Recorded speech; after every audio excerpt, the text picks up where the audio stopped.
Man Up, a program dedicated to inspiring and helping men live lives of heroic virtue. And now, it's time to man up. Welcome to Man Up on Iowa Catholic Radio. We are broadcasting on the Iowa Catholic Radio Network. I am Joe Stopulos. And today, I'm going to cover a talk I gave to the Fellowship of Christian Athletes up in Ankeny a few months ago, entitled The Most Important Decisions You Will Make in Your Life. And I'm going to summarize today. Obviously, talking to a high school group, it's a little different than obviously this audience, this broad audience who listens to the show. But I think it's important. I thought some of the things I hit on, and as I reflected on what to tell them, I thought I kind of summarized it pretty well. I never thought of this way of what are truly the most important decisions as I look back, because I'm turning 40 this year, and thinking back to the things in my life that have shaped where I'm at, and those who I look up to, the decisions they've made in their lives. And if you were to summarize it down to, three things, what are those top three things? And, I think they're different for everyone. But for me, I think these are probably the most important three decisions that anyone will make in their life. Let's start in prayer. In the name of the Father, Son, Holy Spirit. Amen.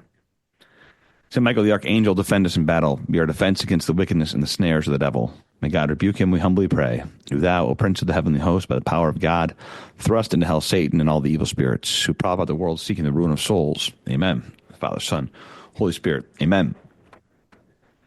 So I was asked to give this talk. This would have been a couple months ago at this point. And, for me, it's interesting because I give lots of talks. I could talk about men's issues, Catholic things, till I'm blue in the face. I can do this all day long. It's a little different going into a high school, talking to specifically, 14 to 18-year-olds. And then also, by the way, it's FCA, anyone who's familiar with Fellowship of Christian Athletes, great organization, but it is very, Christian. It's not Catholic. And so a lot of different themes to hit on here. And so I had to tailor really my message in a lot of ways. A lot of females there. B, a lot of non-Catholics there. And so I really had to go back to the drawing board and say, what's something that can maybe distill some life advice, especially I'm not some famous athlete. I'm just some dude who has one varsity, two varsity letters, not a lot of varsity letters. Not my athletic accomplishments are very, very minimal. That said, what can I give to these kids who are, most of them probably much better athletes than I, that will at least help them where they're at. And as I reflected on it, I said, okay, well, let's try to maybe distill down where they're at in life, the decisions they're going to have to make here in the next, 3, 4, 5 years that are going to impact them. And I have said this for a long time when I talk to groups of high schoolers, that the decisions they made when they were 10 didn't really have much ramifications, right? If they got in trouble, it was something small. But by and large, the parents are still kind of making the decisions for them, any large decisions. When you get to high school, all of a sudden the decisions you make have lifelong consequences. If you're choosing to use drugs, if you're choosing to be promiscuous, if you're choosing to who you date, where you go to college, these decisions have huge ramifications for your life, enormous ramifications for your life. And I don't think people quite realize it at the time. And so I've always said, if you are entering those high school years, now all of a sudden, boom, you have big decisions to make, and you don't even know it at the time, right? There's no line in the sand. We aren't very good at that in society today, just having these huge rituals of coming of age rituals. So we don't really have there's no one telling us, hey, by the way, now you're an adult, or now these decisions you're making have lasting consequences. And so with that, the framework of this talk was really around, what are the decisions that you make in your life that, looking back where I'm at today, I kind of preface that, I've got a good marriage, I've got good kids, I've got a nice job, something I think would be, if you had a stable marriage and a stable job and a good kids, like that would be a nice thing, right? And so I kind of told them, hey, here are some things that we did, my wife and I did in our lives to get where we're at. And again, not having, I'm not an NFL football player. I have very little to go off of as far as why they should listen to me. And so I tried to distill it pretty well. So with that said, we'll head to a short break. And then on the other side of the break, I'll discuss the most important decisions you'll ever make in your life. My help comes from you. You're right. Welcome back to Man Up on Iowa Catholic Radio. All right. Today's episode discussing the most important decisions you will ever make in your life. And I'm going to distill it down to three. And the way I saw this in talking to them and the way I'm formulating it in my head, the more I thought about it, the reason I'm doing an episode on it is I think it's true. I think it's obviously true for me, and I think it's universally true as well. Now, there are three decisions that everyone will need to make at some point, and you can't avoid them. You're going to make these decisions. I just think having clarity around them, and it's not just for high schoolers. These decisions we're all making these decisions throughout our lives at some point. And I'll start with the first one. The first one is choosing God. So that's the first choice. The first decision you have to make is to choose God. This may seem obvious, I suppose, especially talking to a group of, the Fellowship of Christian Athletes, right? I mean, it's probably obvious that I'm going to say something like this, but I do think it is of the utmost important. It is truly the most important decision you will ever make. And it's not a one-time decision. Choosing to be Christian, choosing to believe in God, choosing to pick up your cross daily, he says, is not a one-time decision. It is the most important decision you'll make, and it is a decision you have to make when you wake up every single day.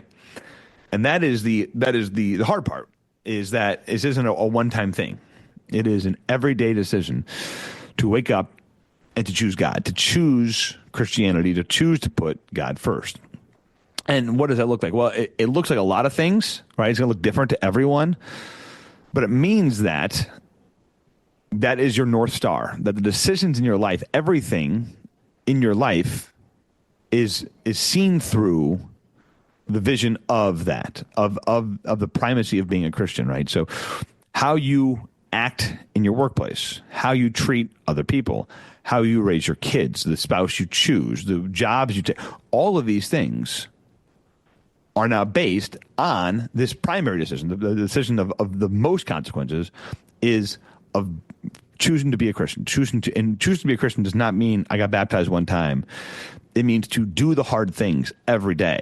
It's to wake up and know that you are going to act in accordance with God's will for your life.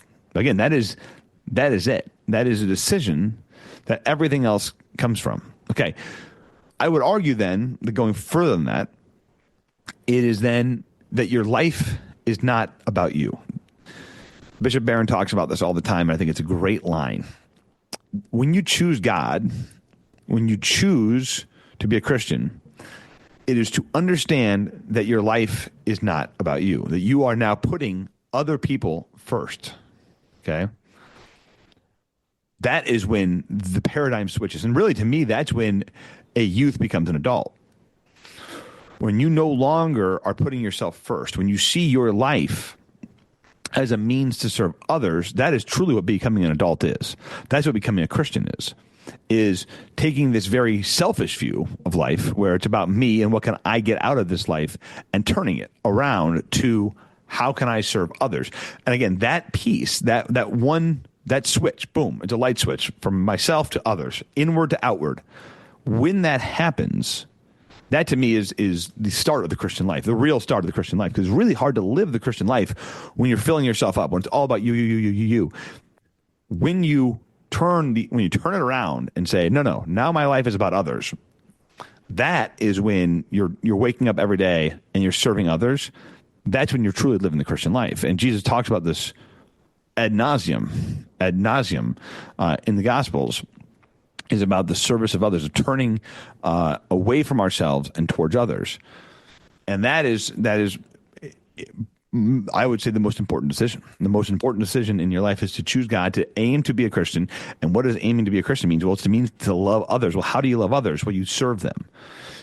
You must increase, he must decrease. Others must increase. You look at Mother Teresa. She gave and gave and gave, poured herself. All the great saints, what do? It's not about them. The great saints pour themselves out. Why do they pour themselves out? Because they're called to do that. Now, they do it in a way that is heroic. They do it in a way that is par excellence, a way that is the example to us. That's why the Catholic Church holds the saints up. That's why we use them as an example. I've obviously covered a handful of them. St. Isaac Jogues, a couple months ago at this point. Obviously, Blessed Pierre Giorgio Frassati. All these ones I talk about with any sort of regularity, these are people who have taken, they at some point, they grew up, they were selfish. All of us as kids, that's what you are. You grow up, it's all about me, me, me, me. At some point, you have to make that switch. You have to make the turn towards others. And then the saints do it in a heroic way, a way that's above and beyond everything else. And so I go back to maybe just the overarching, most important part of this is that choosing God. When you've made that choice to become a Christian, when you've made that choice to live out a Christian life, everything else changes. It has to. You can't live the same way. Again, many of the letters from Paul talk about that. Like, they say, hey, listen, now that you're a Christian, you can't live the way you lived previously. You have to change. Things have to change. You have to conform yourself to this life. You have to conform yourself to doing the hard things, of sacrificing, of putting away a lot of the worldly things that you enjoyed previously. There are disciplines that come with being a Christian. But with that comes happiness. With that comes this fulfillment in life. And again, I think if you look at the correlation of people who are depressed in today's world, I mean, all-time high levels of depression, all-time high levels of people not believing in God. Is there any reason to think that's not correlated? No, they are, in my mind, 100% correlated.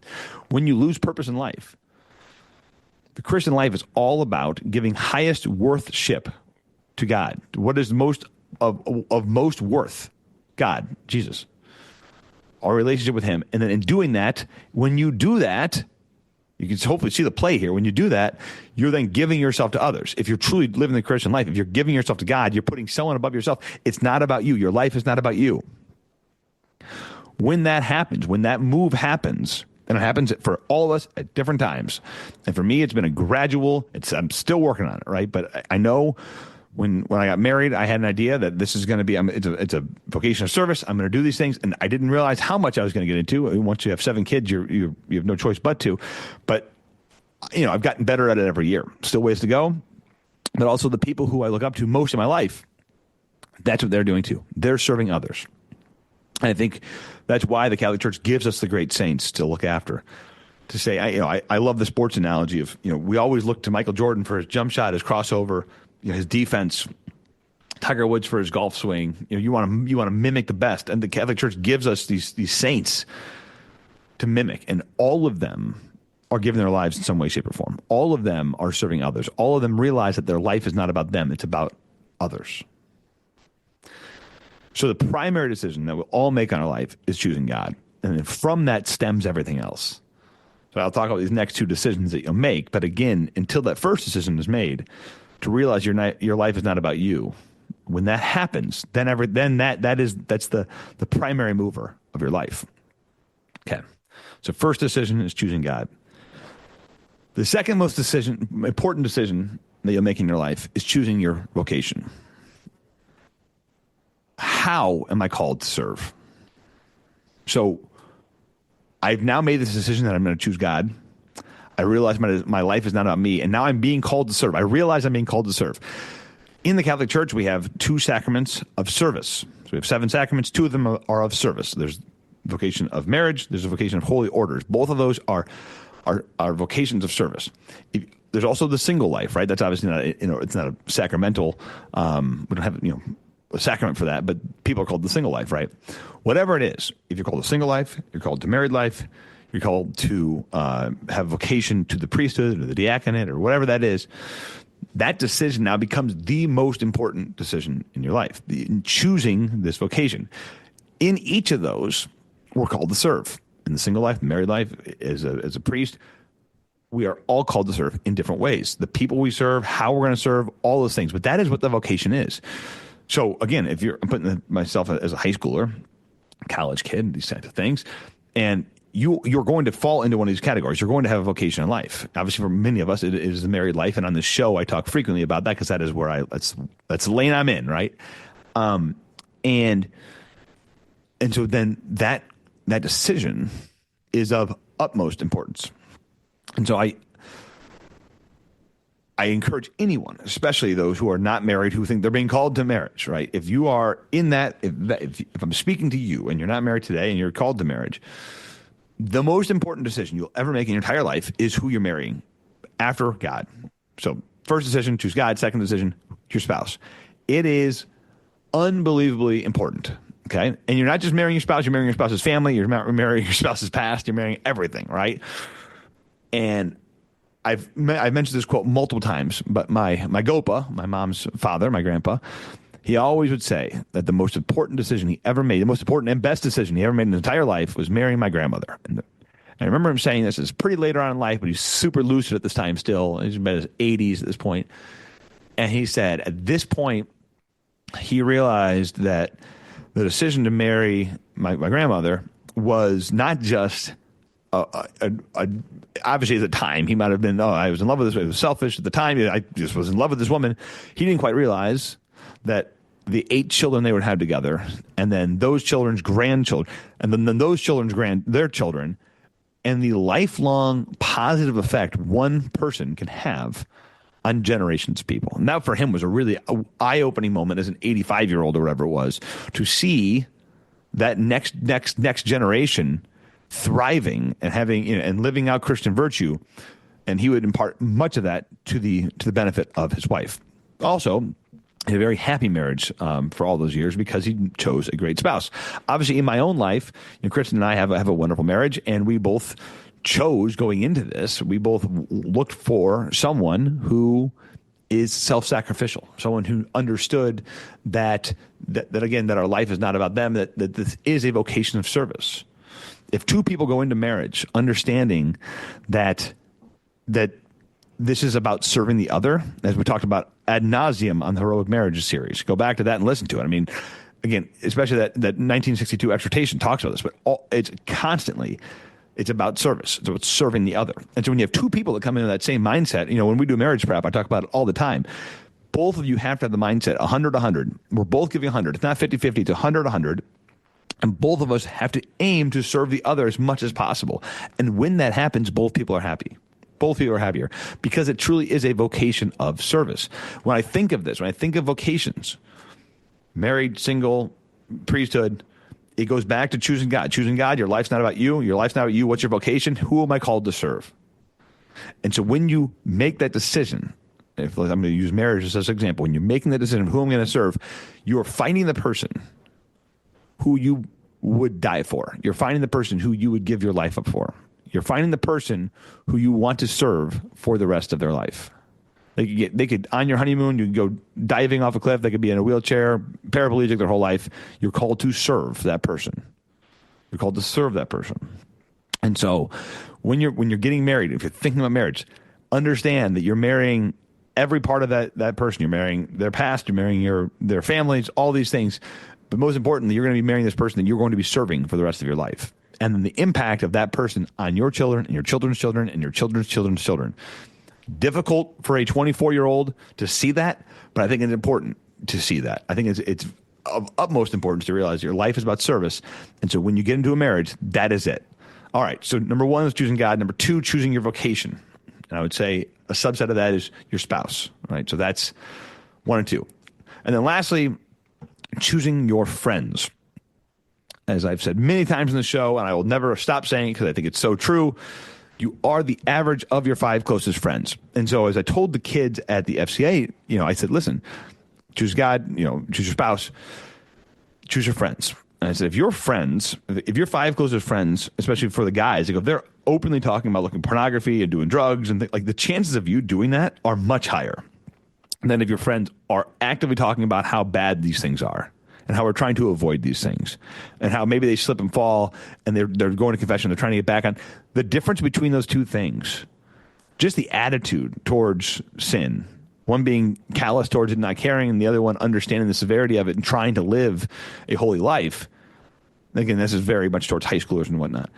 But that is true for all of us. That is true especially for us who are throughout our lives. I think it's very important in high school, but throughout our lives, you are the average of your 5 closest friends. And so you want to make sure you're surrounding yourself with people who are ardently striving for things of heaven. When you have people, going back to that first decision of choosing God, people who understand their life is not about them and they're all about service to family, service to neighbor. If you surround yourself with those people, you're going to be more likely to do those things. If you surround yourself with people who have not chosen God, who do not realize their life is about them, who are still selfish, still living in this ego drama that they want to fill themselves up with, when you surround yourself with those kinds of people, you're going to be more like those people. This is human nature. Okay. St. Francis de Sales, I've done series on some of his books. I've talked about him. He's got 2 really great quotes that I wanted to pull out here on friendship. And so, again, I think this drives home that point. All right, St. Francis de Sales. But for those who live in the midst of the world and yet strive for true virtue, it is necessary to ally themselves to one another by a holy and sacred friendship through which they stimulate, assist, and encourage each other towards the good. Those who walk on level ground do not need to hold hands, but those who climb steep and slippery roads need to hold on to each other in order to progress more securely. This is a steep and slippery road. It is.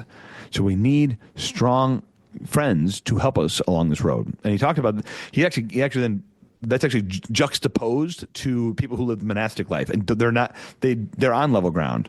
And he's kind of saying, listen, they got it pretty well made here. You know, there's not nearly as many distractions. There's not nearly as much temptation towards sin. Whereas in the world, there is. And so you need good friends to help you with that.